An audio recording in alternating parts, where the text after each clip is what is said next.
These are my headphones.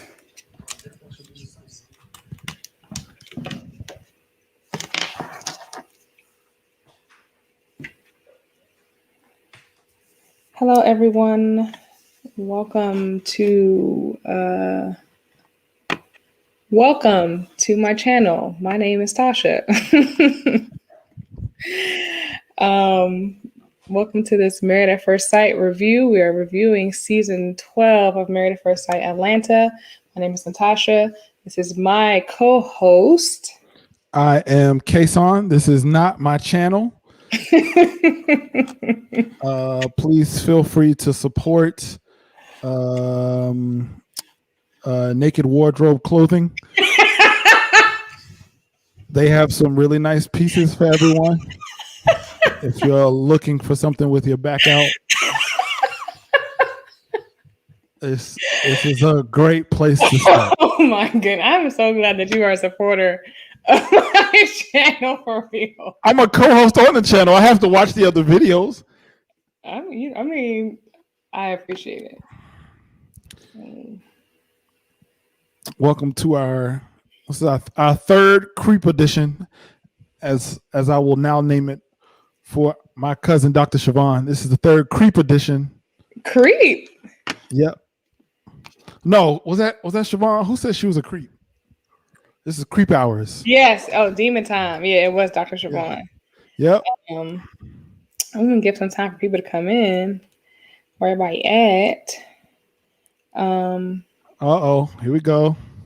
What up, Reese? What up, cuz? Reese. How are you? What up, cuz? Let me text some people. Yeah. I'll be honest. I kind of over all of it. I'm just like, at this point, just everybody just say no on decision day, okay? Just everybody. Hey, Veronica. Just everybody go ahead and say no, please. Please. Yeah, I'm kind of done with this season. Same. Let's see on my notes. This season is just. What are your opinion? What is your opinion so far? I think that at least half of the cast of this season should have been cast in Married at First Sight Unmatchables. All right. I think that show is tailor-made for some. In fact, I think they edited this whole season and they were like, let's make a show for people that we will never, ever cast. People who should not be on our show, but who are great for ratings. Right. Hey, Mike. Hi, Asia. Right. Exactly, Mike. I'm saying no. It's been a lot more singing on this show, and I don't know where this is. I don't know where this is coming from. In the room. Hey, come on. Okay. Good evening, EOLC. Last week, you challenged me. Do you remember? Maybe. So no. Possibly. Let's all find out together. You challenged me to. Hey, Danielle, look at you awake. She's her bedtime was 30 minutes ago. Praise God. She grown. Why are you trying to make her out to like she's some old person that be asleep? She do be asleep. She'll tell you herself. Well, but you told me to find something that I used to wear in high school. Oh yeah, is this the high school shirt? The closest I could find, I literally just threw out a shirt that I used to wear in high school all the time, like a couple months ago. But this shirt is the closest I could find. I got this freshman year of college. So like the first semester of freshman year. So fresh out of high school. This sheer shirt that I got when I was working at Kohl's, my first job ever. And I bought it with my little employee discount. And yeah, so that was 2007. So what's this? Math. You still wearing your homecoming shirts? This is 14 years later. Oh, you still wearing your homecoming attire? Jamal, what up, cuz? Hi, Jamal. Yeah, see, I'm trying to tell you. Oh, snap. Wait, so you had your first job was freshman year of college? So all through high school, you just was... I wanted to get a job, but my mom said, you're going to be working for the rest of your life, so don't worry about that right now. But as soon as I got to college, she was like, you need to find a job. And I was like, dang, what? So, yeah. Well, all right. Well, thank you for accepting the challenge. Sure, it's 14 years old. It's about to get retired. No, you gotta keep it. Yeah, see? You know. Oh, no, wait. See, because y'all be trying to put labels on me. I didn't judge her for the high school stuff. I challenged her to wear the shirt. Okay. Yeah, you're right. My mom is MVP. She's the best. So we in here now. We 6 minutes in. So let's for the people who don't watch, this episode was called I Expected a Little Better. And this episode, I don't know what that was. I didn't get that. And nothing clicked for me. But this episode, the couples were going back to each other's childhood homes and their childhood activities to kind of get to know them better, how they grew up, how and why they do the things they do, all of those things. And they also met with Dr. Pepper. Apparently, Dr. Pepper was like, oh, y'all wanted me? I'm here. I'm here now. She rented an apartment on the 3rd floor because she is there. She was like, y'all been begging all season. Okay, I'm here. Reggie, look, I meant to call you. Sir, I'll call you and give you a rehab. I for my mental health, I cannot go back 4 weeks. Yeah, no. I legit can't. You're gonna have to go back and watch these lives like Danielle does. Can we acknowledge something first off? Sure. We have 4 couples to talk about, and that's it. There was no Chris and Paige at all. Didn't it feel good? Thank the Lord.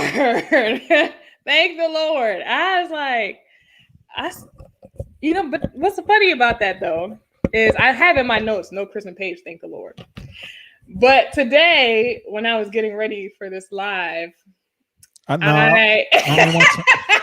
don't. Can we just enjoy this moment, please? I don't even want to talk about it. I know what you're gonna say. Just leave it alone. I know. I know what the previews say. No. It wasn't that. I was like, this is kind of boring. That's how I felt. I felt it was a little boring without them. So you want to go back to the ratchetness? I mean, I don't know if it's that. I need some. All this fasting and praying we was doing. They done put these people on our screen for the first time during Black History Month. They put these people on the screen, right? And we have fasted and prayed to get them off. Now they off. Now you feel like it's uncooked chicken. Yeah, it was a little bland. So, right, Jamal, he said I kind of missed them. I can't wait for right, exactly. Y'all need to really decide what y'all want in life because Reggie, what are you talking about? Kasaun, you be singing? What's he talking about? I don't know. That's your friend. Of course, he's our friend. I love Reggie. That's hilarious. Right. You know what it is? It's one of them things where you just love to hate them. So now that y'all don't have them, they gave y'all one episode all the time. Get him off my screen. I don't even want to see him. First of all, I know you're not talking to me about it because I was the one that was sticking up for him half the time. So that was just recent.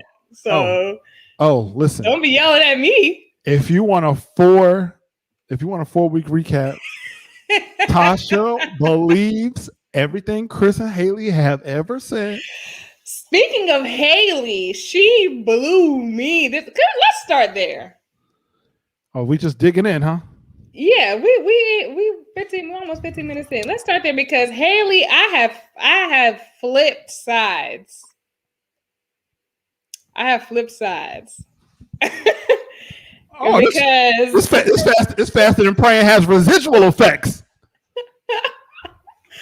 Because Haley really got under my skin Yes, her mom is also an enabler. We are definitely saying the same thing. We're saying the same thing. So this episode's, well, it didn't start like this, but when we see Haley and Jacob, Haley takes Jacob to the batting cages. And we know that Jacob is not athletic at all. He don't know how to go-kart race. He don't know how to batting cage. Like, that's fine. Tasha, please. What? I just need a second. What? I just need a second. This man Hi, Siobhan. wore Stacey Adams to the batting cage. I'm sorry. And I know there's more important things to talk about. But the rage I felt in my soul when this man walked out with them Wrangler jeans and them brown Pentecostal Stacey Adams shoes on. I was yes, please. Everybody hit thumbs up. furious. I could not believe. And then got the nerve to later on to say he comfortable at the batting cages with Stacey Adams shoes on. He said he not running the first base or nothing. You know what bothered me? I know that what a lot of people don't acknowledge. That part. What a lot of people don't acknowledge is that they're wearing mic packs the whole time. So they have a mic pack in their pants, and then they're wearing a lav up here so you can hear everything. Mm. I know you're not going to be able to hear it because this mic is all the way up here. But I know the entire day they're going to them batting cages, all his shoes will go with.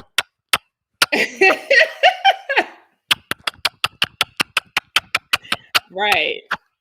Like why are we hearing that sound at recreational batting cages? If you do not take them Bishop G.E. Patterson Kojic Convention Stacey Adams shoes, if you don't put you don't got no casual shoes. All right, listen. He don't like sneakers. No. He don't like sneakers. Hear me. He don't like them. When them old grandmothers used to say holiness is right, they were talking about them shoes got baptized.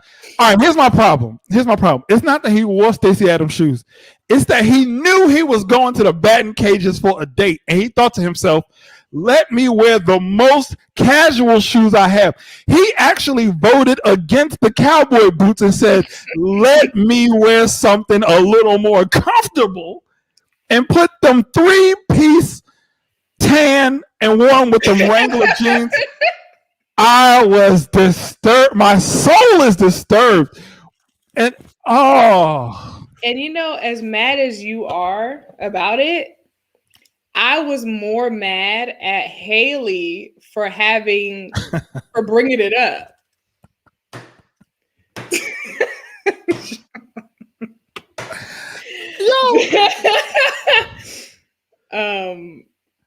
He's the guy that wears shorts and below zero.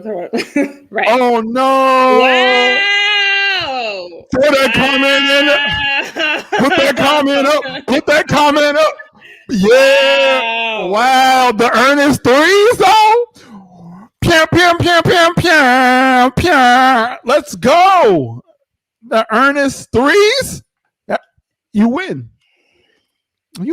We just started. Shout out to you, Doc. No. Love you, cuz. The earnest three. Anyway, his shoes will now be referred to as the earnest threes. And Dr. Siobhan, in honor of your amazing pun, I will find at least 3 more ways to reference the earnest threes in this episode of this show. Thank you. Telltale Tasha, please continue. You know what? Next time we're doing no chat next time because that's the best part. The disrespect. I told y'all last week I wasn't really having it. I wasn't really trying to have it this week, but I'm gonna continue on. Haley, I didn't like the way that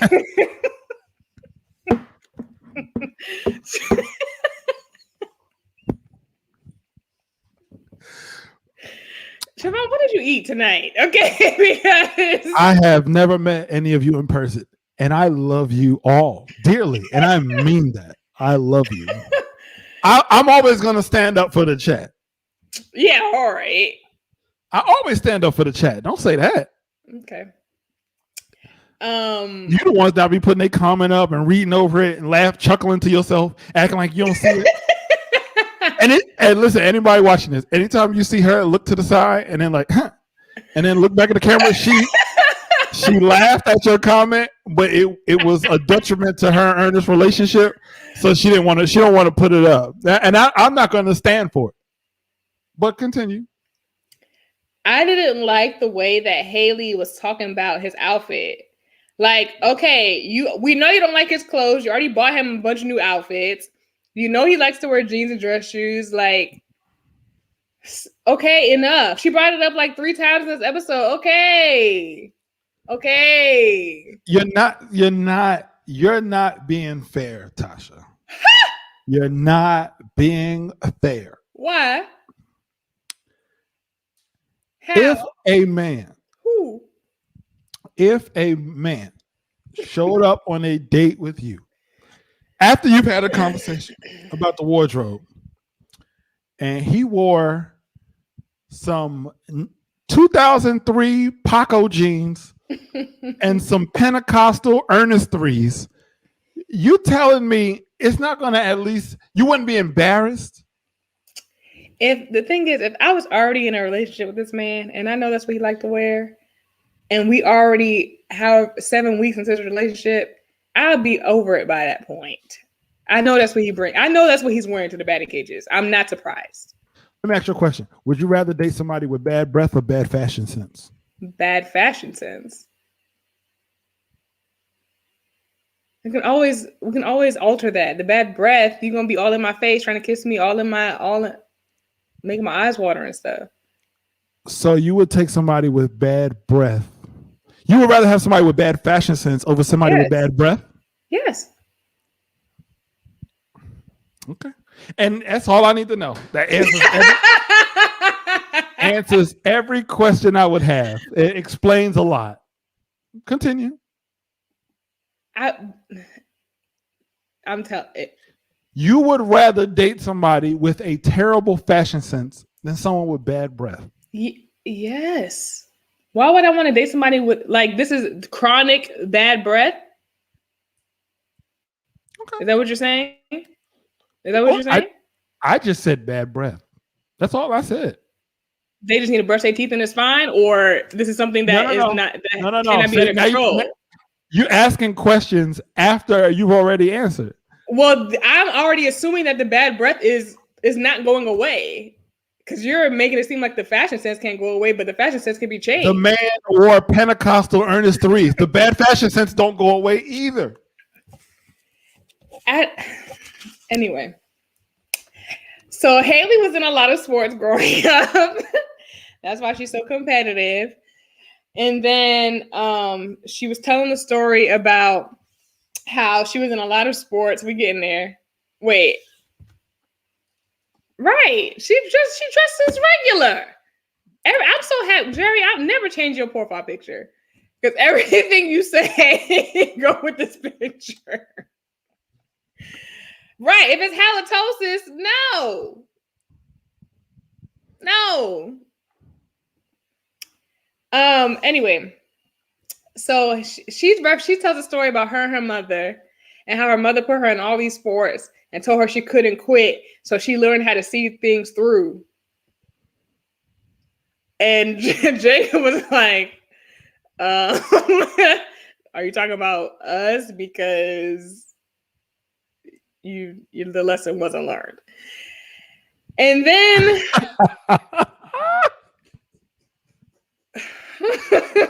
that's brilliant. And then you found a way to take a shot at Brianna at the same time. That's great. Then we found out that Jacob wore poom poom shorts to his company's golf event after he takes Haley putt golfing. He wore poom poom shorts to his company's golf match. Do you know what those shorts said when he put them on? We doing this for the 99 and the 2000s. Literally. Girl, I said, what kind of juvenile? Girl, you're looking for some. Like what? His man wore Daisy Dukes. It was, and then his like if you just took off the top part of his, like cropped it off, those could have been a woman's legs. The way the thighs was sitting out. I said, Jacob is ready. Jacob came dressed to be an extra in the Big Pimpin' video, and I don't understand it. Yeah, and he was like, I just like to be funny. I'm sorry. What? That was a little disturbing. But Haley absolutely is a sore loser. I had that in my notes also, Veronica. Haley is a sore loser. She's also a sore winner also. Anytime she wins, she tries to rub it in. And then when she was losing, Jacob couldn't possibly be good at anything. So she's a sore loser. Wait. Can we just get back? Okay, thank you. Thank you, Doc. All right, I know he said it was a joke, but can we address the fact that he had those readily available? How often has he told this joke? We know he likes to wear pink thongs. And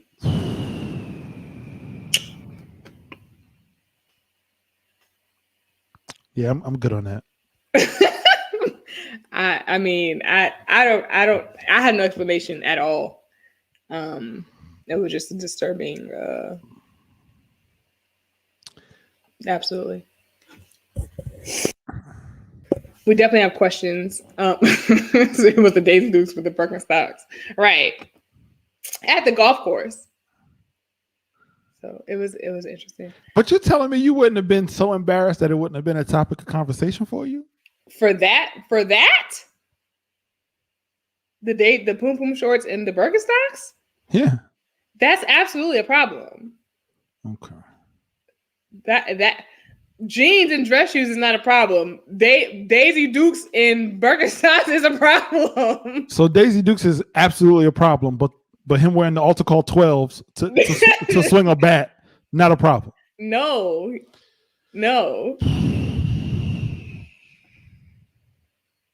Jake be coming with shots though. It's kind of funny. I didn't hit any balls because they were too slow. Maybe a metaphor of my relationship with Haley. Right at the batting gauge. Tawana, look at you in here. Tawana, what up? I must say, for a long time, I think it was Erik, but I think that Jacob is clearly the most passive aggressive person on this show. Oh, for sure. No, not Erik. I thought it was what's her face? It doesn't matter. Jacob is the most. Yeah. Jacob is the most. He couldn't even turn his feet in them Alta Call 12s. That's why he couldn't hit the ball. Them heels, they good for a shout, but they're not good for lateral movement. That's why you shout 1, 2, 3, 4, 5, 6, 7, 8. You're not supposed to go side to side and turn with movement. 1, 2. That's you shout on an 8 count. Yeah, absolutely. Oh, okay. Yeah. I never took the class. 1, 2, 3, 4, 5, 6, 7, 8. 1, 2, 3, 4, 5, 6, 7, 8. It's terrible. Great. Then they move on to they get back to the house. Jacob has terrible communication skills. They write letters to their younger selves.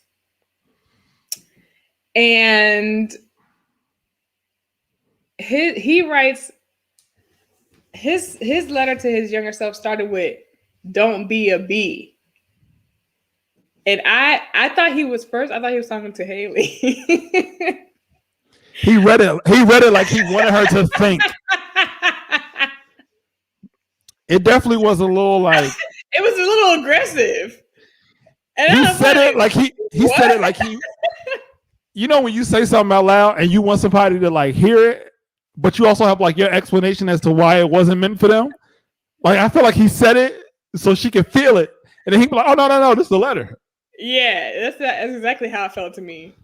I was very confused, and then he kept talking. I was like, Okay. What?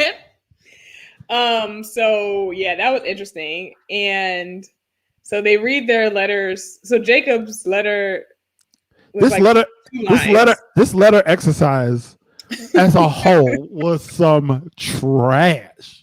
Right, Jamal. If you got something to say, just say that.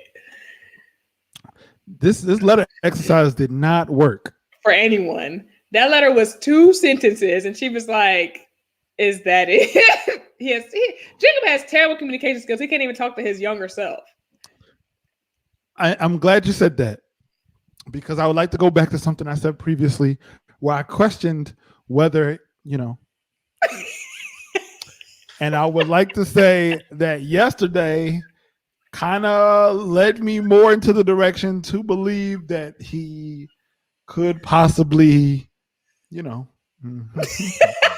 ain't said nothing. I mean, we all know that he could possibly be on,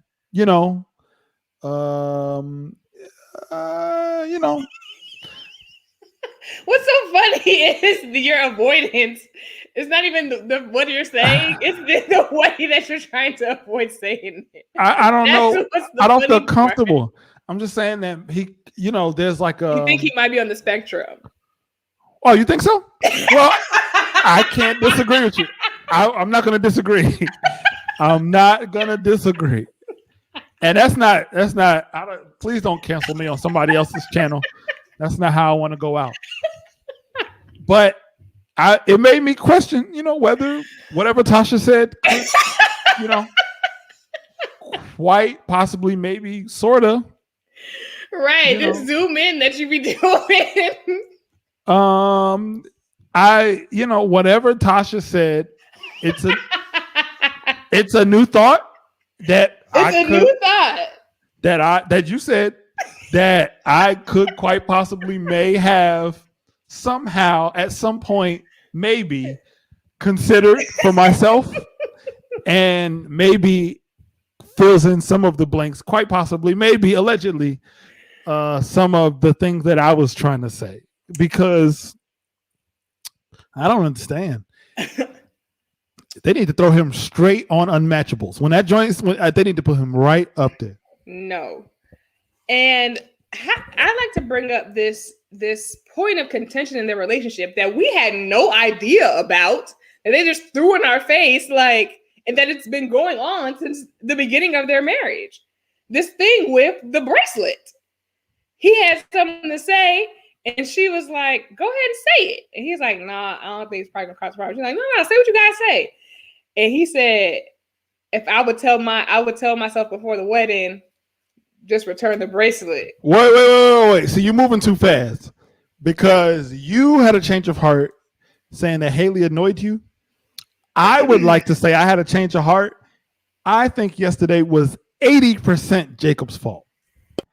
80%. All right. So he reads his fragment. I won't even call it a letter. He had a fragment of a sentence. I don't know if he had a subject and a predicate. He had one adjective, one adverb each. Terrible. She reads this whole letter she wrote to herself, and then he just sits there and says nothing, which made me think that what you said could, and what I said. No, I didn't say it. You said it. And she just sits there. He sits there and says nothing.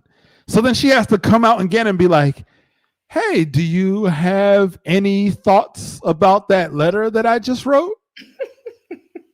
And then this man, he is trying to sabotage. That man must have been rejected so much in life. If he's wearing them Pentecostal 12s, them earnest 3s at 38 at the batting cages, high school must have been rough for him. High school was rough for him. And let me tell you something. He had a chance. She wrote this whole letter to herself, like, "Hey, don't doubt yourself. Listen to your mom. She's right. Do you have anything you want to say about that?" And he goes, "Nope." But I do want to know, if you had to write a letter to yourself the day before the wedding, what would you say? He knew he was baiting her into this conversation so he could take this Absolutely. There's nothing positive that could have came out of that conversation. He knew exactly what he was doing. Am I tripping? Maybe you're not tripping. I didn't think of it that way. This man said, if you correct yourself, mind you, she poured her whole heart out. Do you have anything to say about that? No. But if you had to write yourself a letter the day before we started this horrible marriage, what would the letter say? And then she said, I don't know. Just kind of have fun with it. No, that's not what she said. She said, you don't know what you're getting yourself into or something like that. But she didn't say it. No. Doomsday. She did not say it in a way where she was trying to like come at him. It did feel like it to me. No, it didn't. No, it did to me. First of all, she was on up and up. She was doing the exercise. And then he said, then she said, this is how I knew it was him. She said, what would you say? He didn't even get no eye contact. He said, I don't know, maybe. No, he said, I don't want to say it. He was like, he laughed. He laughed. He said, I don't want to say it. She said, no, say it. He said, I don't know. Maybe don't give you that a bracelet. 100%.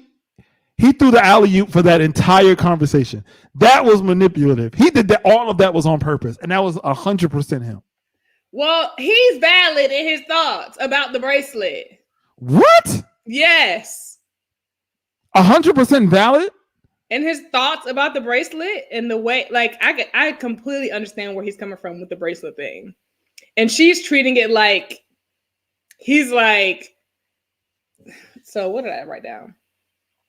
So for the people who don't watch, Mike, Reggie, the rest of y'all, Jacob bought her this bracelet, and you know how, like, I guess people who be getting married, they be giving each other gifts before they walk down the aisle. He got her this gift, and so she got it. It was a bracelet, it was in a box, but she thought it was a necklace. It kind of looked like it was a necklace, right?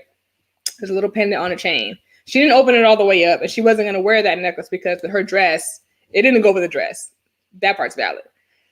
So she didn't open it up all the way fully. This bracelet, she gave it to her mom to hold on to, and then by the end of it all, the couples get swept away to their honeymoon like right after. So the bracelet ends up in where her mom lived, Alabama. The bracelet ends up in Alabama where her mom, and she never thought about this bracelet ever again because she don't care. Jacob spent $800 on this bracelet for his future wife. And he's been apparently he's been bringing it up for weeks, and they've been hiding this argument from us. The producers have been hiding this argument from us, and they just laid it all out, like a whole montage of times he's talking about this bracelet and how she hasn't worn it. She hasn't gotten it from her mom. She hasn't even brought it into the apartment. She literally doesn't care about this token that he, it was a token of, I'm excited about this. Like, this is for my wife. It meant something to him. And she basically has shown that it means nothing to her. And he has been offended about it the entire time, which I totally get. And then she tried to flip it on him. And she was like, well, what about that hat I got you? You never wear that. And he's like, that $20 hat that you got me, that sports hat, like, girl, it's right in there. Okay. Maybe I'm tripping, but I didn't view it that bad. What y'all saying? Jerry said 100% valid. She's treating the bracelet like a $20 hat. I agree, Tasha. Veronica, yes. He paid a lot of money for it, and she pretty much gave it to her mom. Right. All right, let me ask you a question. He torpedoed that specific combo, but the challenge is that when she feels attacked, she shuts down too. Two ineffective communicators will fail. I agree. That's a fact. Jamal. All right, just tell... Just tell me if I'm tripping. To me, it's clear that at this point, he's only asking for the bracelet. He's only bringing it up because he knows decision day is coming up. He got like 10 days left to get this. He brought it up for weeks. They just showed us. I hear you. I'm saying now he wants that bracelet back because he knows decision day is coming up. and he only got 10 days before that $800 is down the drain. Now, let me say this. So what? Is it that offensive? So what? It is offensive. How's that offensive? You buy a gift for somebody that you feel is very thoughtful and they treat it like dirt. That's offensive. It was like, this is what I'm giving to you to show you I'm committed to this marriage. It was literally an eternity sign, and she never thought about it ever again in her life. She's like, I don't care. That is offensive. And he felt like it's like a symbolic of their marriage in his eyes. That's how he feels. You don't understand that? It would be just as symbolic for their marriage to be not in that house and in her mother's house, because their marriage sucks. But no, I don't know you. Why? I don't know you. How am I disrespecting you? Yeah, but we're married now. Anybody, you give somebody a gift and they're like, yeah, okay, but it's supposed to mean something. Exactly. He doesn't. That's what. Yeah, he doesn't want. He never asked for it back. He's just been saying you not caring about this thing that I did for you. Because mind you, she acts like he don't do nothing, right? She keeps saying I'm doing all the trying. You're not doing nothing. He's like, I did do something for you, and you literally acted like I didn't, like you didn't care at all. So why would I want to do anything else? But it's disrespectful though.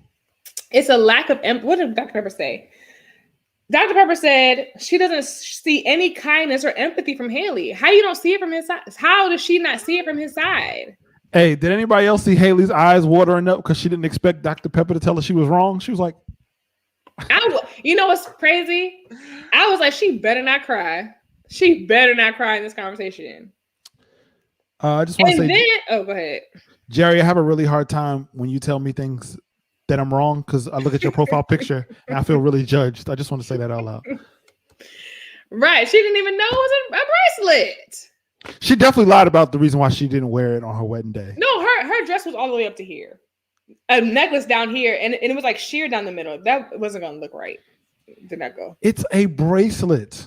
She thought it was a necklace. It looked like a necklace. I can see that. So but what? I'm not wearing the bracelet. What's the big It's deal? not the fact that you're not wearing it. It's the fact that you don't even care enough to have it here and be a part of our marriage. It was a token of their marriage. Yeah, and then to top it off, she's gonna call her mom talking about, yeah, he just sent me the bracelet because I'm gonna get back. Like, girl, don't go gossip up with your mom like he's all in the wrong. No, you're wrong about this. Yeah, I mean, there were a couple of parent Karens in this episode, but maybe it was super. And the way her mom kept saying that's so tacky, I felt like her and her mom's conversation was super tacky. It was so tacky and classless. And then she played the victim and had like no empathy or understanding of the situation. I did not like that at all. At all. She's on my back. Jamal got receipts. Y'all better stop challenging him. Okay. Jamal, I got a pic. Where my pictures at? Can I ask you a question though? Go ahead. Was it passive aggressive that he left after the conversation, he leaves the hat on her dresser? Was it passive aggressive? Sure. Is that not petty? Yeah, it's petty. Oh, okay. Well, then I don't have as much of a problem with the conversation with her mom, because it's like you already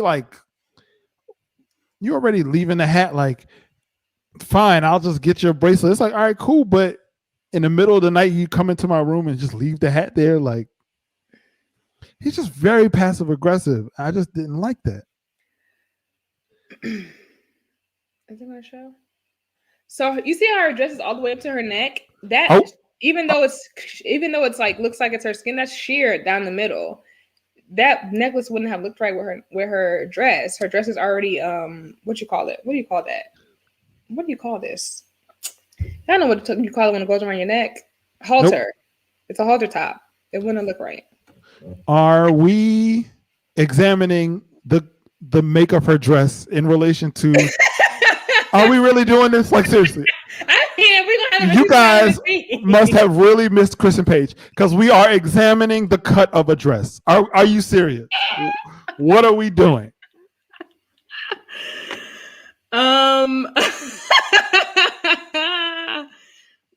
Jamal, it was not gonna look good with her dress. Anyway, it was not. I'm telling you. Do you think he overheard the combo with her mom? I don't know. I think she was talking mad loud, like she wanted him to hear it. I think Jake be putting the heel of them Ernest threes up to her door at night so you can listen to what she's saying. Because it's real. The heel of them Pentecostal shoes be real hollow, so you can get some really good surround sound into them. And he's probably listening to what she was saying. But sure. Jared sure. absolutely did not ban that. I say it's a habit. Sure. I say it. And best believe when that couple comes up, I'm gonna say sure 300 times. Veronica says him putting the hat back was absolutely passive aggressive and in line with his entire communication flow. I know. Okay. I think you feel bad for Jake because he could quite possibly No, that's not why. I don't feel bad for him. You do feel bad for him. No, I don't. Well, I felt bad for him because I always thought Haley was an ice queen. I didn't think she was an ice queen, but now I see how she's trying to play the victim on something that she's not the victim on. Yeah, but you've been standing up for. She's an angel. She tries That's so not what hard. I said she's been trying. You said her trying was at a 7. No, that's not what I said. Oh, 6.5. Jamal, what did I say? It was a 6.5 or a 7. It was way higher than what it should have been. And then I changed it to 4. Yeah, after I looked at you crazy. No. But that's all I got to say about them. I didn't like how she handled that at all. I didn't like it. I'm over her. And I'm over them. But we have to acknowledge that his psyche going into the marriage and the way he's conducted himself does not help. On the couch when she was reading the letter, he completely sabotaged that whole conversation. Can we acknowledge this? They had a good date, regardless of the shoes, regardless of the Daisy Dukes. They had a good date. It was fun. Even though they were playing golf and she lost, they had a good time, and they went to commercial and it wasn't no contention or nothing. When they sat on that couch to do the exercise, he sabotaged the whole day, which does unfortunately go to her point that every time things get good, he does something to drag it back down.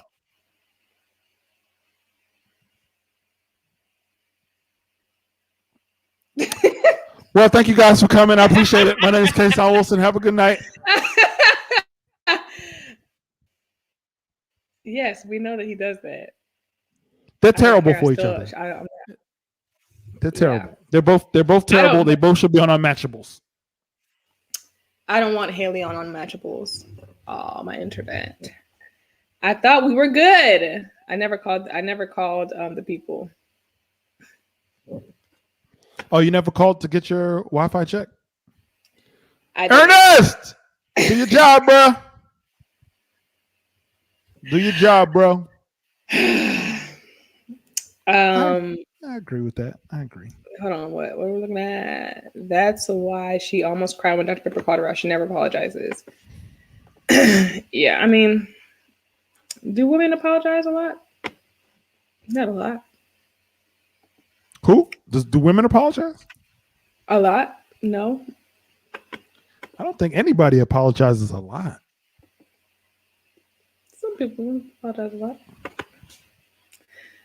All right. Who's next? Do y'all even have a preference at this point? Yeah, who y'all want to be next? They all trash. I know. At this point, I'm just like, it don't even matter. Veronica, you do what?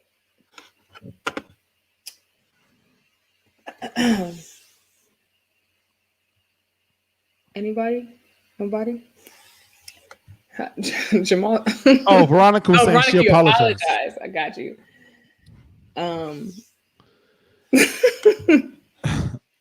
Jamal got text message. This is me apologizing yesterday. This is me. Okay, so y'all don't have no preference of who we're going to. So let's go to. I don't be saying I'm sorry. I'd be like, my bad. I was wrong for that. But the words "I'm sorry." That's an apology. I mean, I mean apologizing. I was wrong. Whew, those are tough words to say. That's an apology. And I think You know how you know how husbands apologize. You want something to eat? That's how we apologize to each other 75% of the time. You hungry? So if you weren't apologizing, you would just let her starve, or? Well, you didn't have to make that comparison. Who's next? Let's do Virginia and Erik. Virginia and Erik. So Erik takes Virginia. I gotta adjust my chair. This is stressing me out. All right. Erik takes Virginia to his childhood home, and he shows her old albums and things like that, and she's like, "Boy, I know all this stuff about you already because I be talking to your family. I'm involved. You, on the other hand, haven't tried to get to know my family at all. You ain't called my daddy. You ain't called my brother, my mother, my sister. You don't care about none of my family." She starts crying about how he hasn't even made an effort to get to know anyone in her life at all. Erik starts apologizing like crazy. And he's like, "I'm sorry, I just didn't." He'd say anything he could say to get that girl to stop crying because he was just spouting off everything. No, it's not that I don't want to. I want to get to know every single person in your life. It's not that I don't want to know. I want to know your lawyer. I want to know your mayor. I want to know your god sister. I want to know the comptroller at your undergrad school. Like I'm like, all right, he bro. Went down the list. He was like, "Look, I just been so busy. I've been focusing on us." And no, I'm trying to make sure we're together first. Oh, that boy was lost in the sauce. He was like, "Please just stop crying. I just want to make you happy." Poor thing. And so Erik, I didn't even realize that he's. I mean, we know that he's controlling and stuff like that, but I guess that's kind of that like dropped a little extra nugget in me. I'm like, okay, he's more selfish than I even thought. Reese, what you saying? Okay, here's the issue. It seems like what she said was boiling over, but if they had never talked about it, why are you crying? It's probably because you know how like. So Reese is saying what you're saying. That's only an issue if she asks him to build a connection with her family. If this is the first time she's expressed it, it's not Erik's fault that he didn't read her mind. So you know how like you show people, what's the words? You lead by example.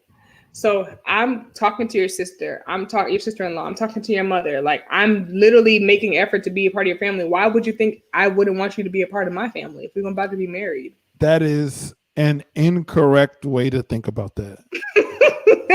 That's probably what happened, though, is what I'm saying. That's so incorrect. Because you know what the issue is with that, and especially in marriages, it's like you gotta say the thing. Like, all right, here's how it goes. Here's my theory on marriage. I think 90% of the things that you do for a person in a really good relationship, they have no idea about it. All the thoughts, all the things that you consider to try to make another person happy, they don't even know. So I think it's really easy to feel unappreciated or unheard because you already go so much of your time.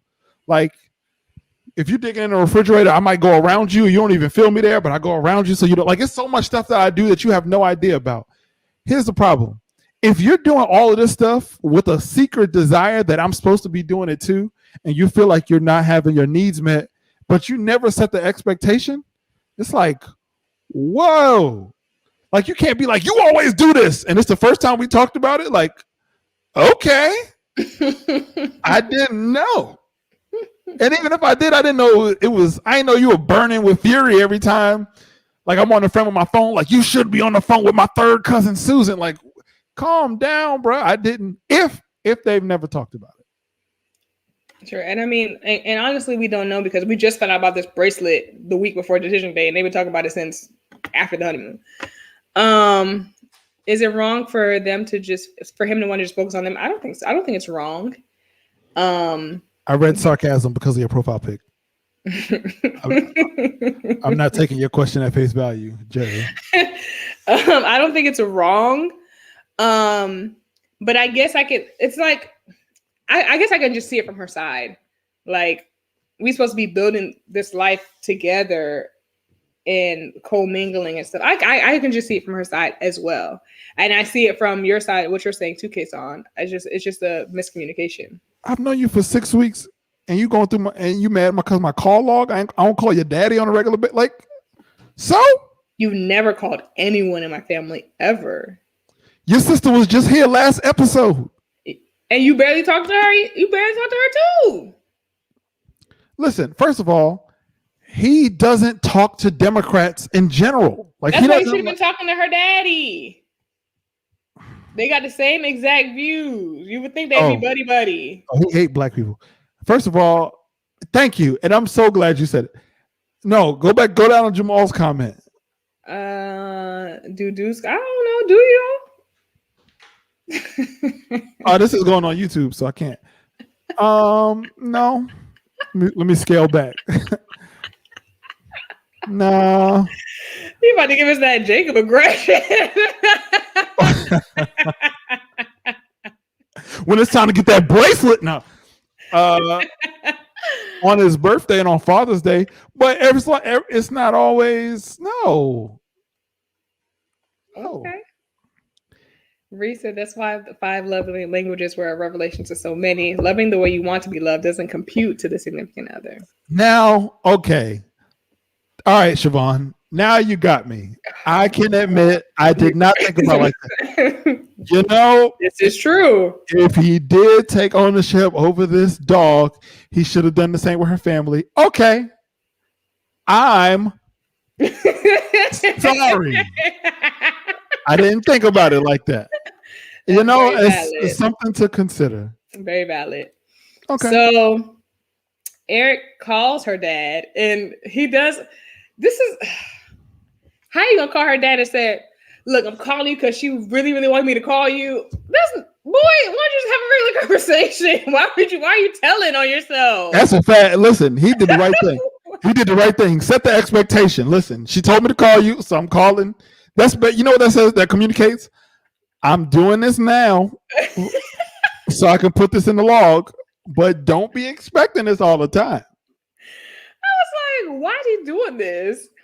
And then you know, her dad says Virginia doesn't trust easily. He's like, oh, I know. I'm like, boy, you know what bothers me? You know what bothers me about that conversation? He explained the problem and then defended himself for a problem that you like. Why are you telling me this? He was like, Virginia's saying that I don't call you enough, but it's just because I be working a lot. It's like, I didn't bring this to you. You're bringing this to me. Right. And Dad was like, boy, I didn't care. They want you to call me anyway. Right. Major. Teachers respect vibes. They just want to be perfect so bad. And then Erik tries to get her dad on his controlling side, but luckily he doesn't fall for the bait. Because he was like, yeah, because you know, when a marriage supposed to do, you're doing this and this and this. And her dad was like, actually, your marriage can be whatever you want it to be. It doesn't have to be a certain way. He was like, oh, yeah, of course. I'm like, okay, yeah, we know y'all both are in the RNC, but he ain't down with everything you think. So calm down. And then facts, because later on he went right back to his points of view. Right. But also Carter said, I'm just trying to get her to see that there's a structure and I know how to do this. Here's what I don't understand. Right. He wants to be a relationship expert so badly. You are 0 for 1 in marriages. 0 for 1 in marriages and 0 for I don't know how many you got cheated on in so many relationships that had to end. This is the way it needs to be. Now, here's the problem. You know the thing about this season that's so crazy? 2 people can be right and wrong at the exact same time. Mm-hmm. Because, yeah, we'll get to it. But Erik is right and wrong, and Virginia is right and wrong. Yes. At the same time. Because as soon as I be wanting to just trash Eric, I'm like, fam, you out here paying rent on somebody else's love seat. It's his. I know where the issue is coming, and we're gonna talk about it. So Virginia shows that she was a baby basketball star in all of her younger years, and she shares what the root of all of her independence is. Like, her parents had broke up when they were young, and then she wasn't talking to them, and so she had her sibling, and she kind of was on her own after that because it was such a contentious relationship and all this stuff. So she's been independent for a very long time. And Eric's like, I understand, but I want you to need me sometimes. And she's like, but no. She's like, what if I just want you and I don't need you? And Eric's like, no, I want you to need me. But is that super important to for your wife to need you? I'm asking you. Me? As a husband. I'm asking you as a husband, yes. I've never not felt needed. Okay. So it's hard to answer that. Okay. I've also never had to tell my wife to come home from a night at the bar at a friend's house 2 blocks down the street. So this is new territory for a lot of us. Wait, Veronica, you want them to be together? Why? Their relationship is not good at all. They don't agree on most things, and the hardest relationships to navigate with? The hardest couples to work with are the couples who desire being relationship goals. Mm. Because it's so hard breaking down reality from their perception of what their relationship needs to look like. Mm-hmm. Like, why do you have to tell everybody a relationship is perfect? Like, there ain't no perfect relationship. There's great ones, there's healthy ones, but like, it doesn't feel like Eric is on like this like PR tour for his relationship. Every time somebody, oh no, we're perfect. The thing is, I don't respect her as an adult to make decisions. Well, essentially, like, it's like, that's every time Pepper comes, she's like, a lot of times couples really think they're fine and they're trash. My girl said, I really like that. I really like them. And I really, I like their enthusiasm, but they can't keep sweeping things under the rug. Yo, every time Pepper goes, she's like, wow. A lot of times couples think they're fine, but they're not. They're trash. And then she goes back to them like, and they're like, oh, no. Everything has been great so far. Our relationship, 10 out of 10, 10 gold stars. If our relationship was a part of the Marvel universe, it would be the Infinity Gauntlet. We've got all the stars. The only thing, though, is he's really controlling.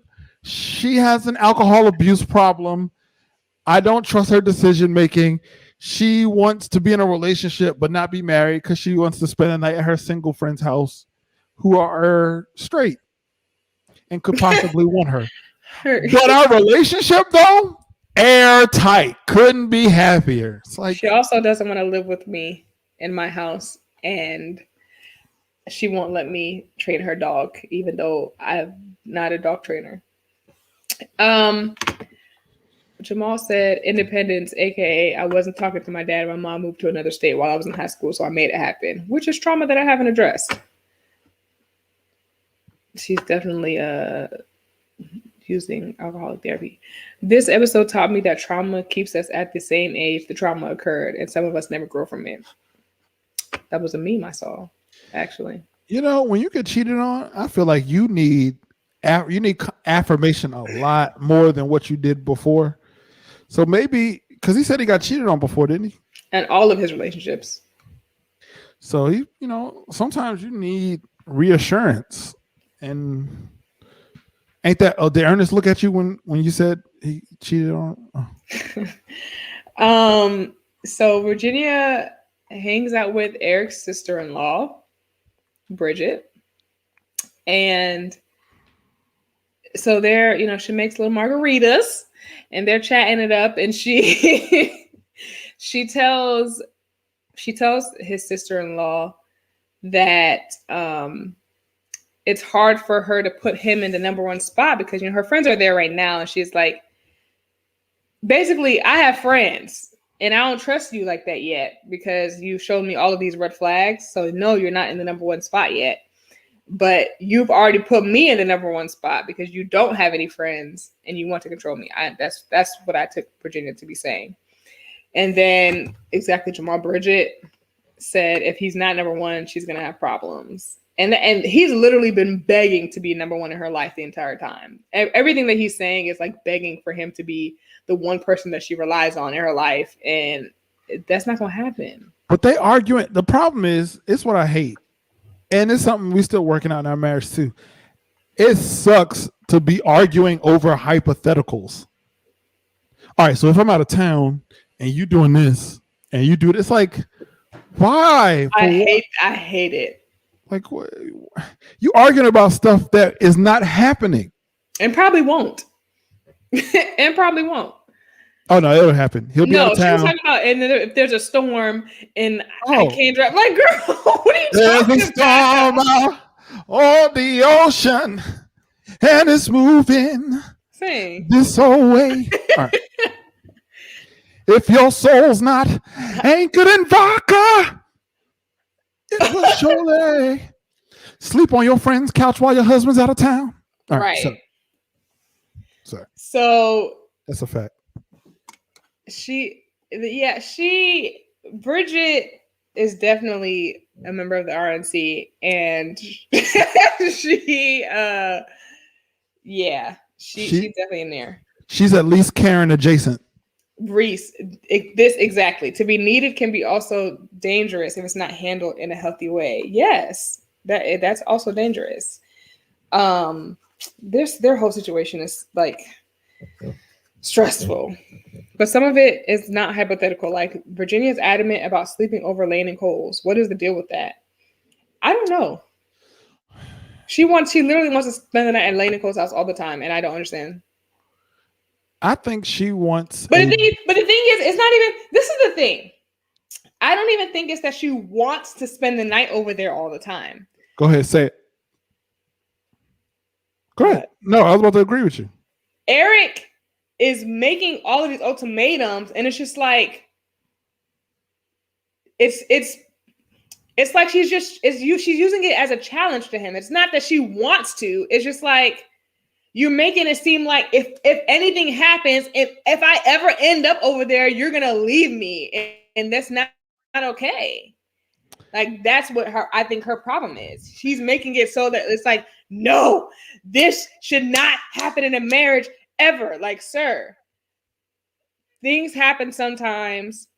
You know these people. It's you're making it deeper than it is, and so I think she's purposely pushing back with it because she's just like, this is not a real standard. You know what? I think that Virginia thought she wanted a marriage, but I think she just wanted love. I think she just wanted a boyfriend.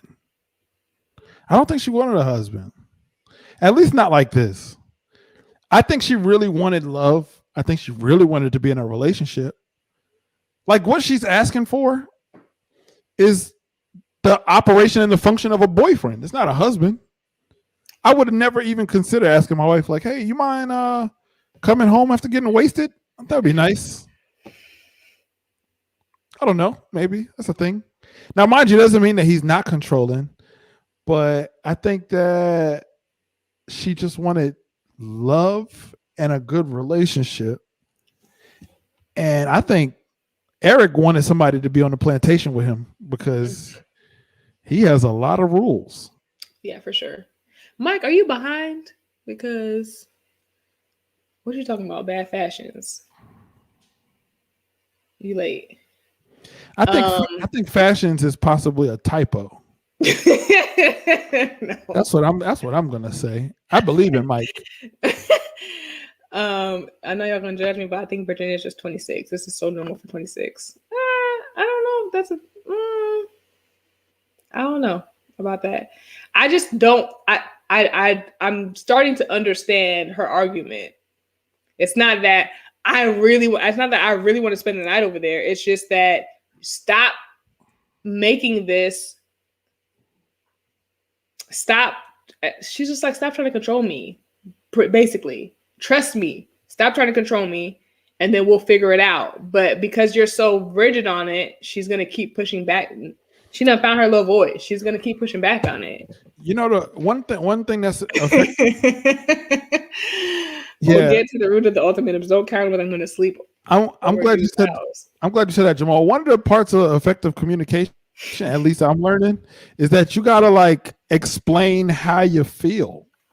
If it comes off into like, you gotta do this for me, you already put somebody in a defensive position. But if you can express like, because everything he says is not like, hey, I'm hurt when you do this, or hey, I want to do this. He said it a couple times, but it's not like, this is how marriage is. It's like, slow down, bro. You 0 for 1 on this one, champ. For sure. So when they met with Dr. Pepper, I was surprised. Well, before we even get to that,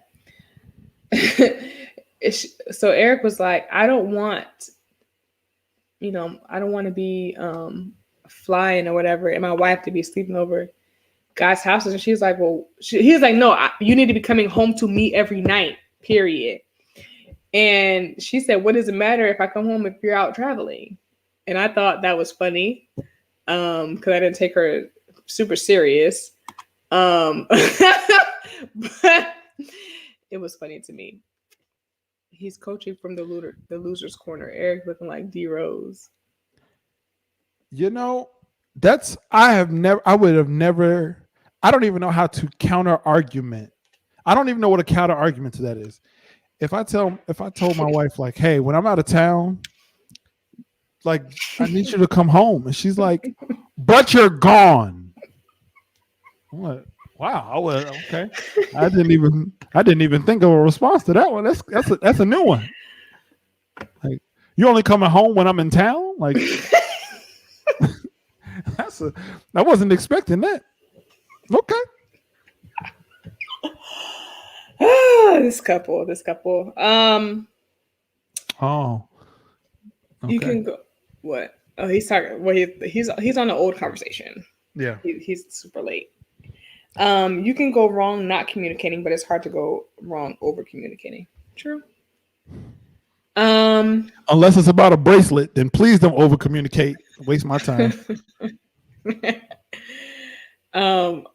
Mike is. How do you want to be so active in the chat and he an hour late, boy? Are you telling somebody they better not be watching Married at First Sight on a Married at First Sight review show? And the thing is, Mike doesn't watch Married at First Sight. He just watches us. So anyway, so Dr. Pepper calls him on all their other issues, but she never brought up the drinking thing again, which I thought was really surprising.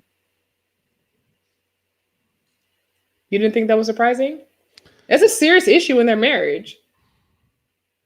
I mean, maybe she didn't say it on camera. You can't just be talking about this girl drinking every episode. Like, come on. But the way that she left, they were all, Virginia was all happy, like, all right, thanks so much. So happy to see you. Like, I feel like it would have, the way that her attitude turned last week, I feel like she would have that same turn of energy if they talked about it with Dr. Pepper.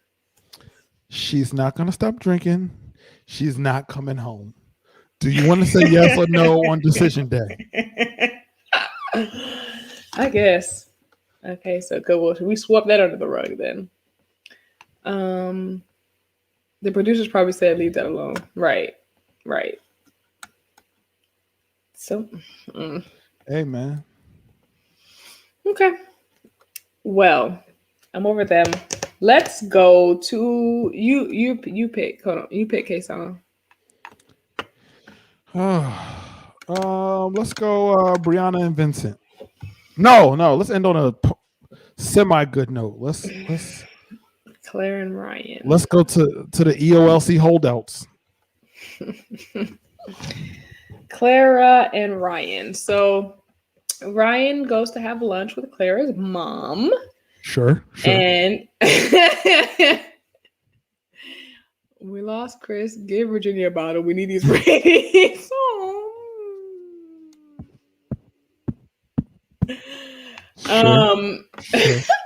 Sure. So he asked her about raising children in church. He asked her about that, the faith thing. And Virginia's mom said she didn't go to church before having Clara like that. She went every now and then. She wasn't really attending. But once she had Clara, she was like, it completely changed her mind, and it made her be more devout in the church.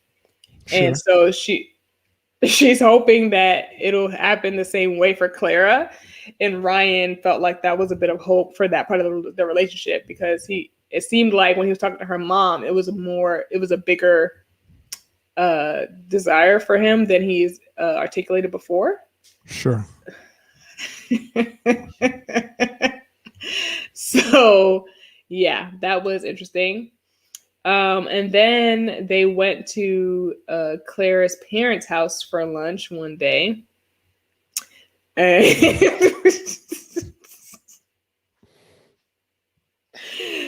poor child.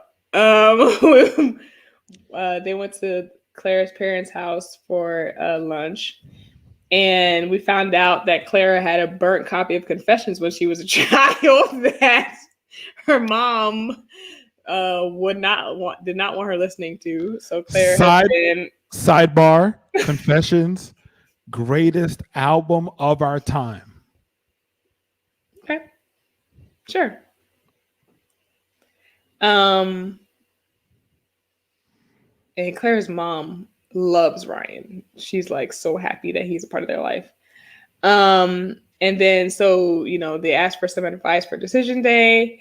And Clara's mom said, make sure every day is decision day and you'll never go wrong, which I thought was cute advice.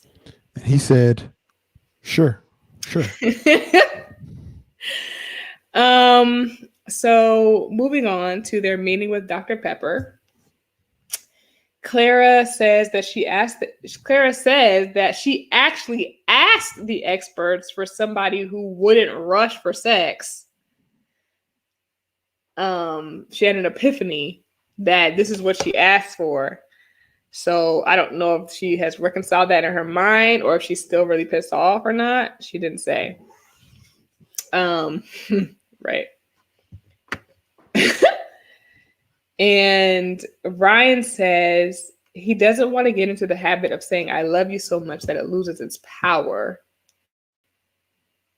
And Dr. Pepper is kind of like, that's not possible in a marriage.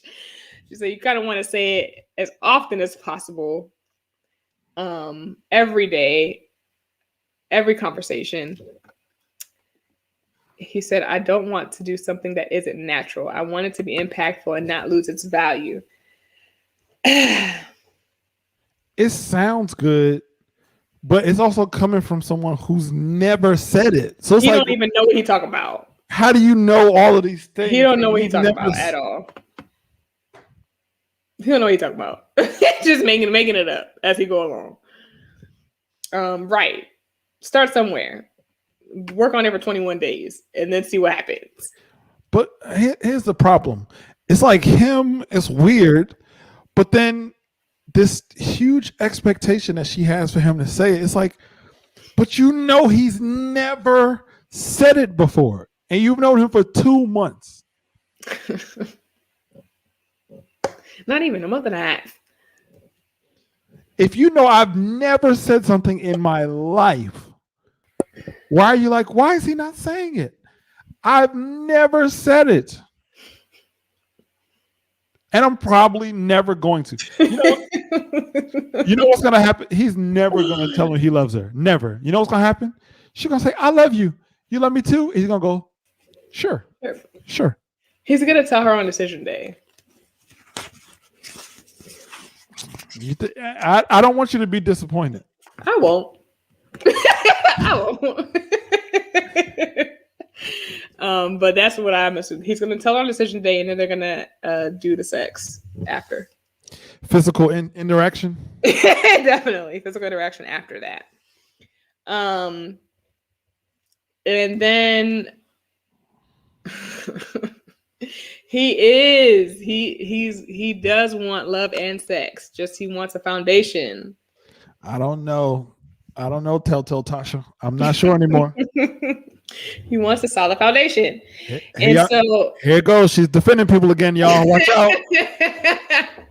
Watch out. If anybody needs a defense attorney, Telltale Tasha's on the job. So they do the letters to their younger selves. And Ryan writes a letter. Clara writes a letter. And Ryan writes a letter. Jamal, what did he say in his letter? Because I don't fully... What? You know what? No, I'm not putting that on here. Are you okay, Kasaun? Are you all right?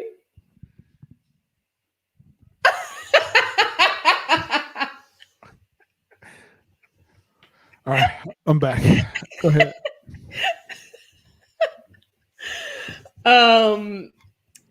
Ryan says in his letter, that letter was weird. It was a little weird to me. The thing is, it shouldn't shock. It wasn't as weird as his vows. You know what I'm saying? Nothing that he writes should ever shock us. His vows set the tone. Don't ever change. You're perfect just the way you are. There's nothing wrong. The skies are blue. Don't ever tell a woman you love her. Don't let her touch you unless it's from the waist down. God bless. So. She said, all right. And so she reads her letter. No, she reads her letter first. So her letter was literally begging for love. You are very loved. Don't worry. You're perfect. You're good just the way you are. You're worthy. You're worthy to be loved. Things are gonna happen, but it's okay because you are loved, girl. She was subtweeting him the whole time. Don't worry, girl. He will have sex with you. Don't even worry about it. Her whole letter was one long subtweet, one long Instagram meme to Ryan in her stories for him to see.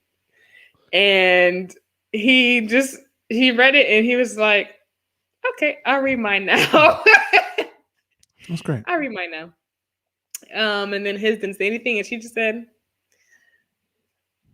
and it just got real awkward after that. Just like, okay. She tried to like round it off with a little closer discussion. It was very, very, very, very, very awkward. If he can't find a foundation in his 2 to 3 year relationship, it's going to be hard to find in the 8 weeks. I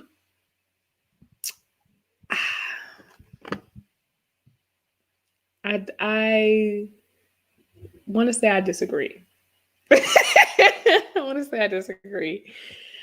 Because you can tell that he is like putting the effort into like building the foundation.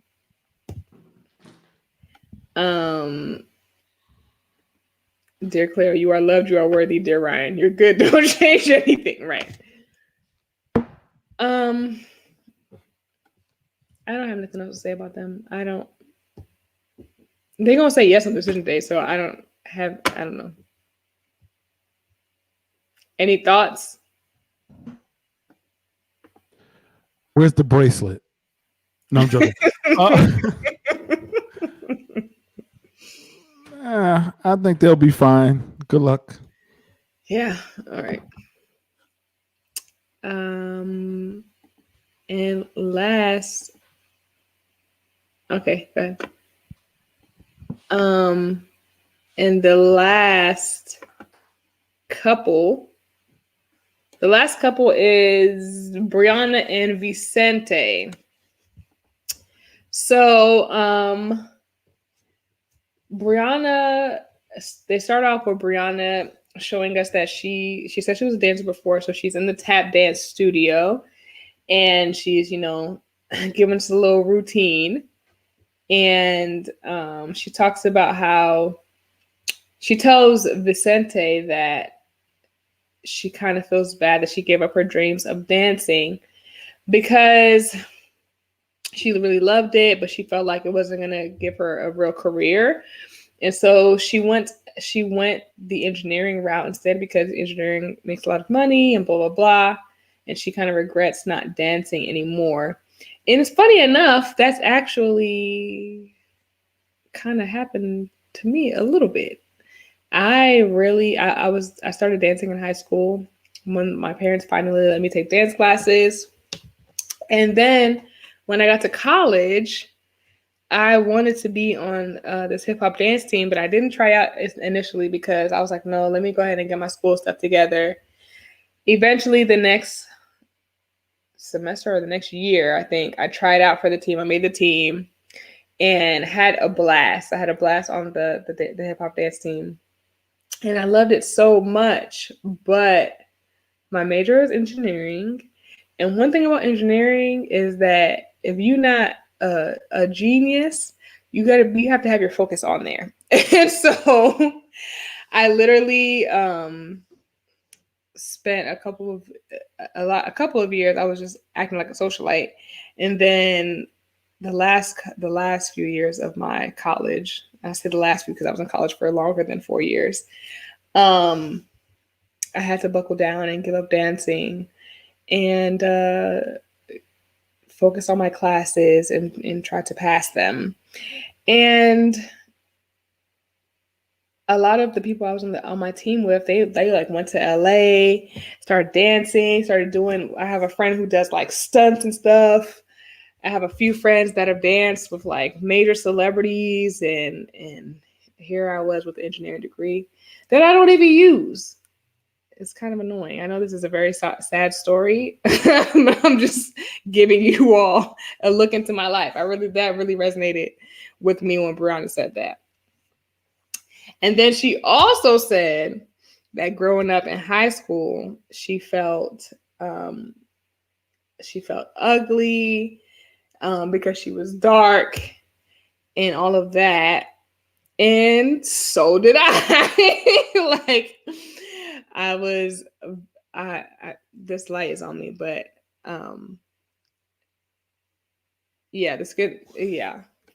when I was in high school, I was very, very dark skinned, and I did not quite fit in with the cool kids, and I wasn't a lot of I was in the IB program, so I was in a lot of advanced classes, but I didn't really fit in with those kids either.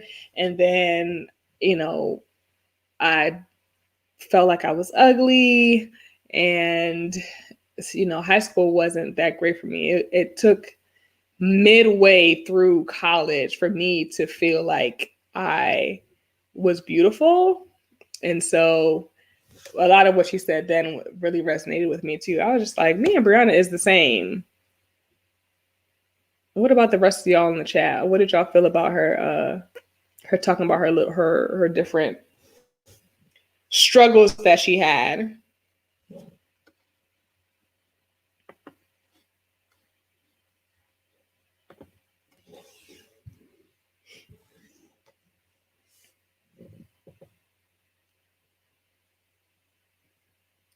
It's funny too, because I have a cousin who is actually darker than me, and she got the same kind of comments too. And it's like now everybody loves dark skin. Everybody loves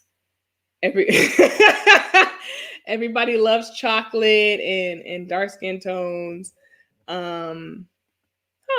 Interesting take. Could explain the monetary value she puts on her appearance with the products inexpensive. Interesting.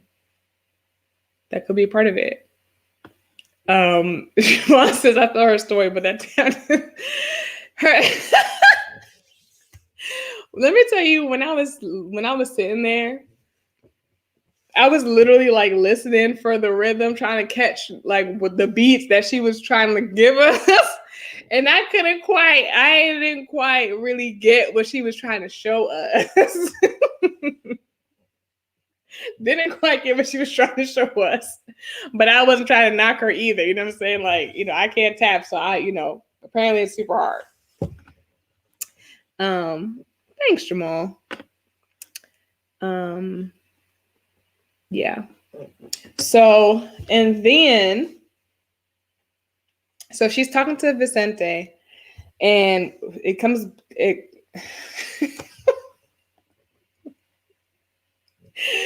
I think she did like a lot of different dancing though, but if she wanted to show us something, she should have showed us something else, because the tap, she was just in there playing around, and it was not convincing. You're right. It wasn't convincing. And then so she's sitting there talking to Vicente, talking about all of this stuff. And then, Vincent's talking about, how,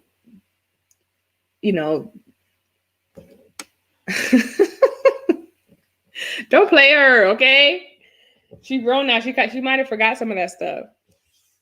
But he's talking to her and saying, how, he wants to, they want to do better for their future family. That, everything wasn't great then, but he wants to do better for their family, their kid. That's why he wants to have the house and all this stuff. He wants to give her a great life.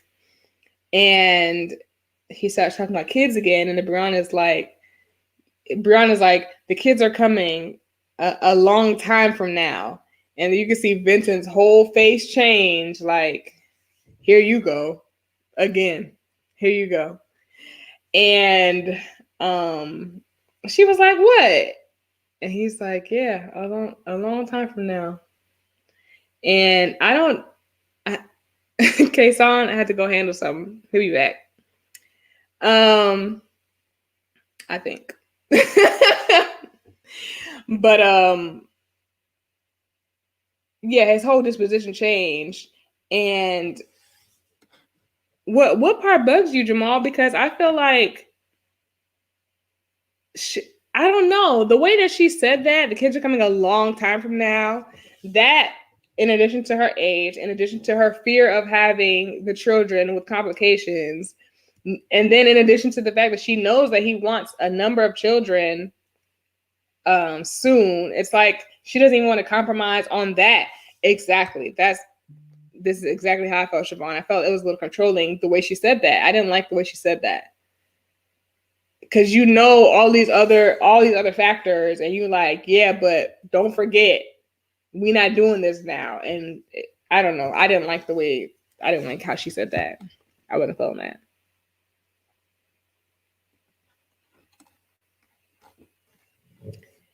And then they meet with Dr. Pepper, and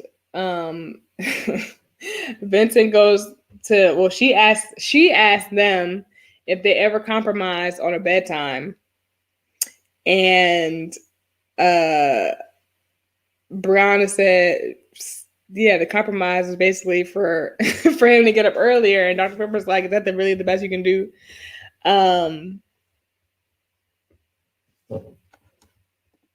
I understand that you want the legacy, but bro, cool out. Her fear is real. You pressuring her is only going to make it worse. The thing is, let me go back into the recesses of my mind to think if I feel like he's actually pressuring her. Because I feel like she's the one that brings it up. No? Is she not the one that brings it up more? I honestly think she's using her high blood pressure as an excuse. I think she doesn't truly know if she wants kids. She said, I do want them. That's how she said it. But the fact that you might be right. The fact that because she wants to wait so long, it's getting confusing. And if she doesn't want kids, she needs to let him know that, because knowing that that's a big desire of his, and you thinking that you might not want them, that's might be a deal breaker that needs to be discussed. I mean, that's literally why Dr. Pepper is telling him to talk about it. Exactly. I would think age would make it worse. It absolutely would. And that was Vincent's thing. He was like, well, if you wait, you have, more fear of complication. And then it'll be even more trouble, right? You might want to start a little earlier than 3-4 years from now. Because what is she, like 33? I think she's 33.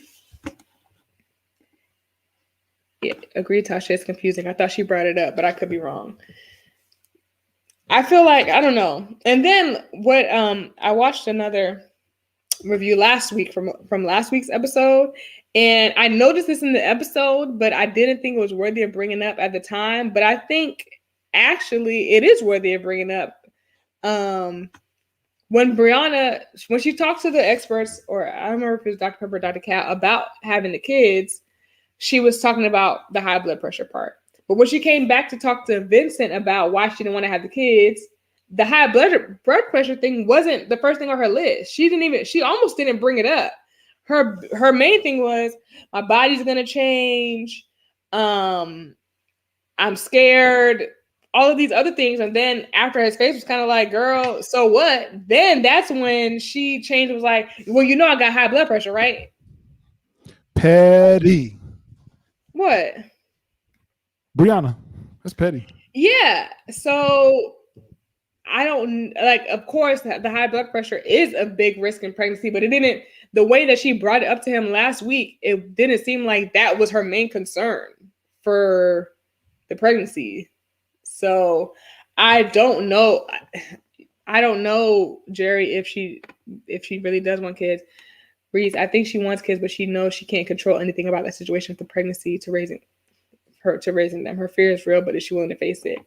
That makes way more sense. It is all very, very unpredictable, and I can see how she would be scared because she can't control any of that. That makes a lot of sense. I can agree there. Do you feel like Vincent is pressuring her to have kids, Kasaun?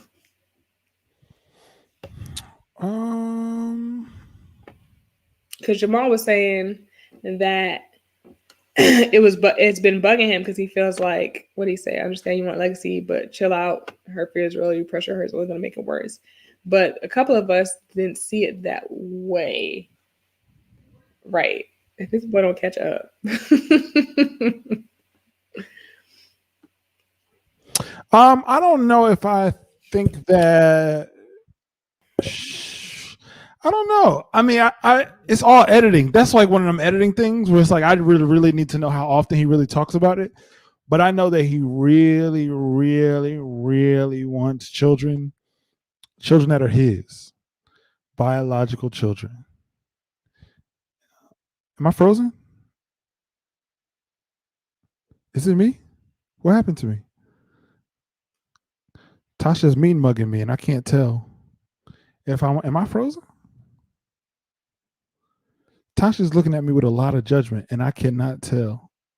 Oh, okay, it's not. Oh, I thought it was me, because she was looking at me like I hate your point. And so I just, I thought it was me. I'm like, man, my Wi-Fi went out. I pay a lot.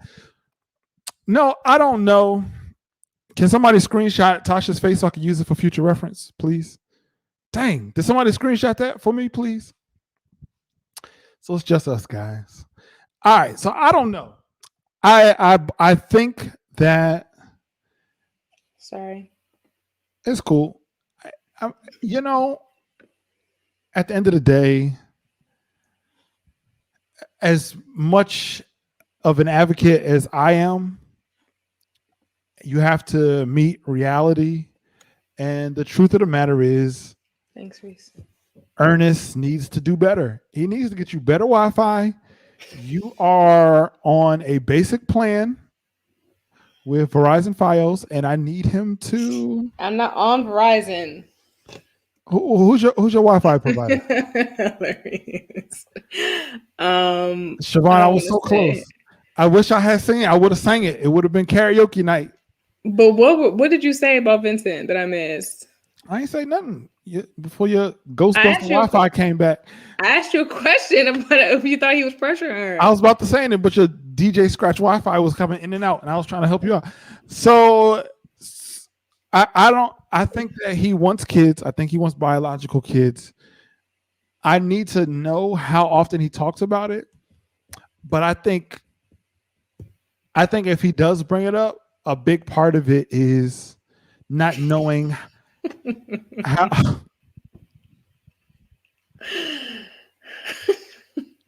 I think a big I think a big part of it is that every time they talk about it, she has a different reason for why she doesn't want kids. And when she does want kids, she's like, okay, I'm willing to have kids in 2060. Like she's like even when she does talk about having kids, it's in the future.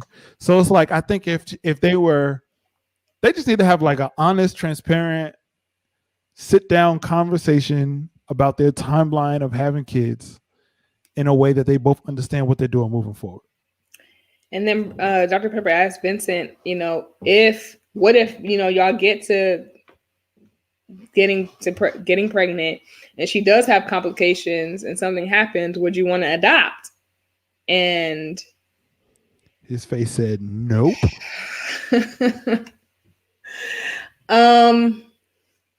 It's tough. It's tough. It's tough. I'm nervous about that. I'm nervous about.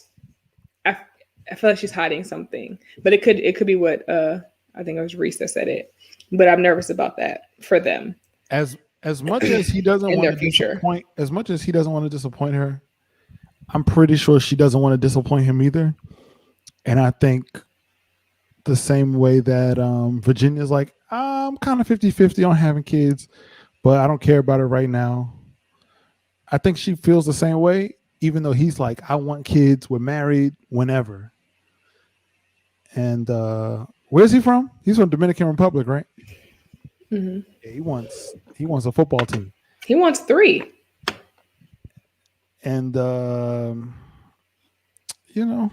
I think she just needs to be clear about it. Mm-hmm. You can make all the plans in the world and create all the timelines you want, but life can and will change that.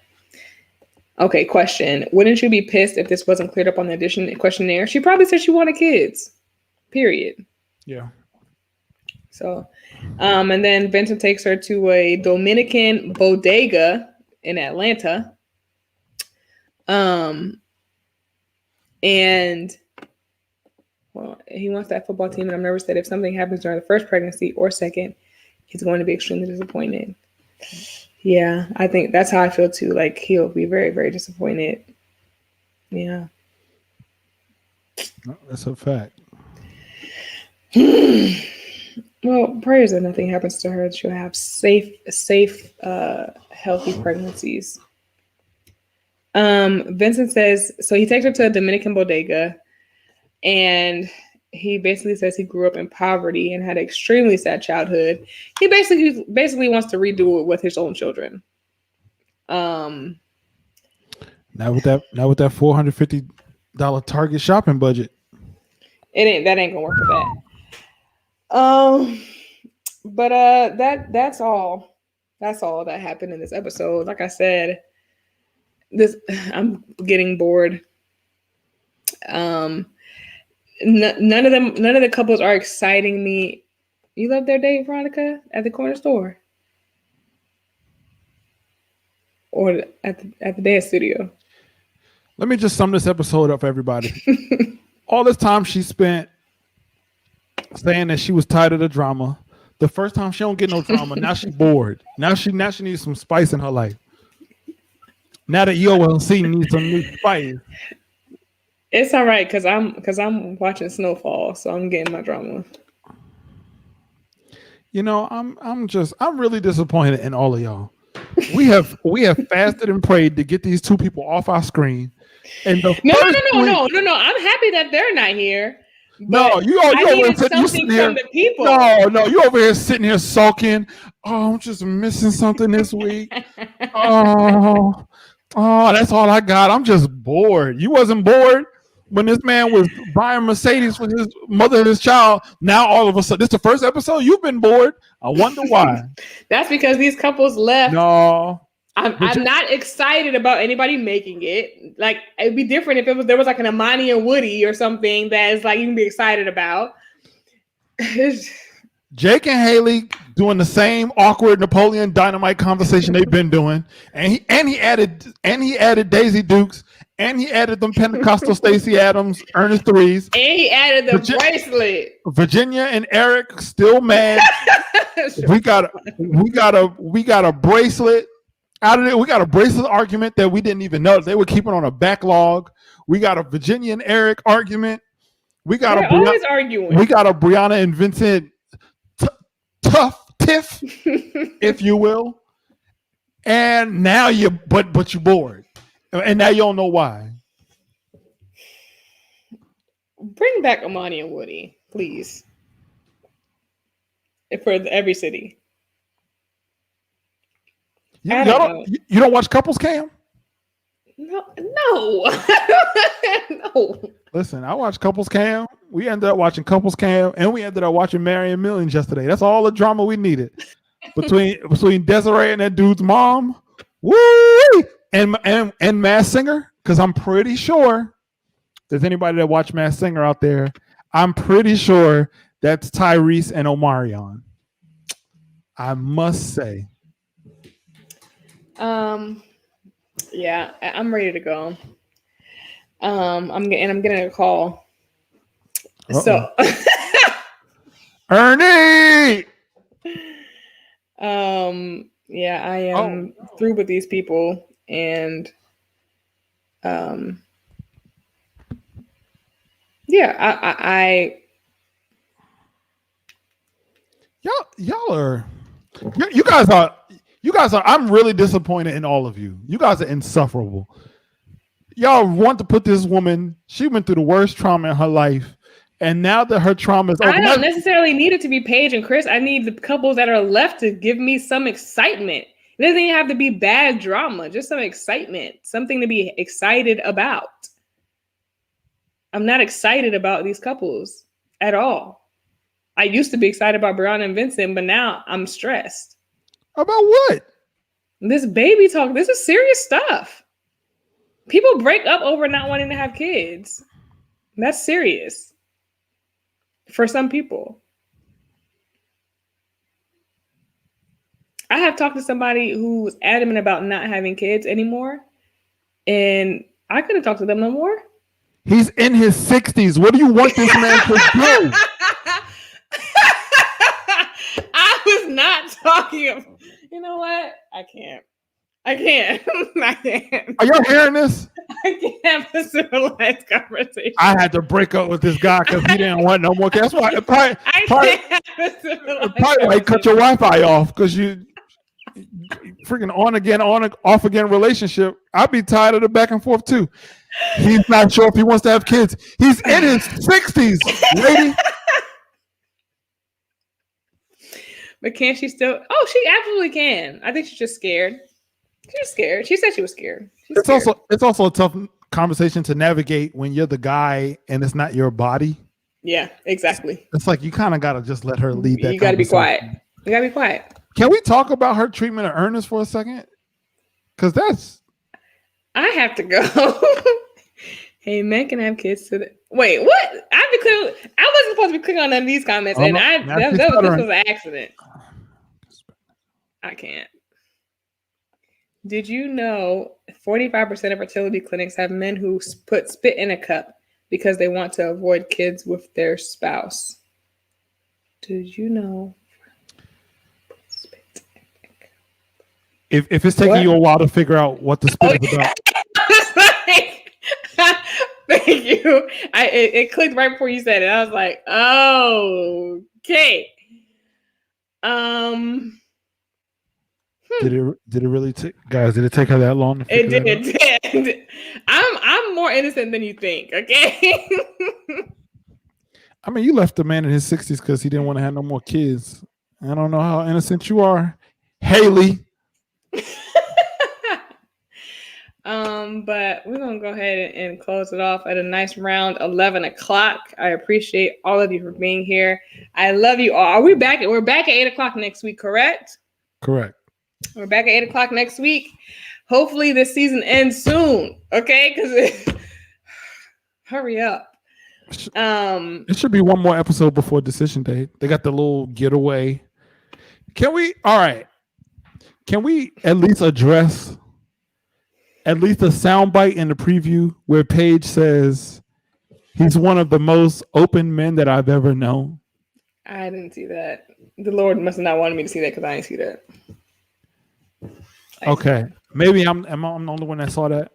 I heard Paige's voice. And they were smiling at each other, and then he did like this little like I saw him like hit her. Yeah, I saw that. Yeah, I saw but he was like, he's one of the most open men I've ever known. I didn't hear that. I didn't hear that part.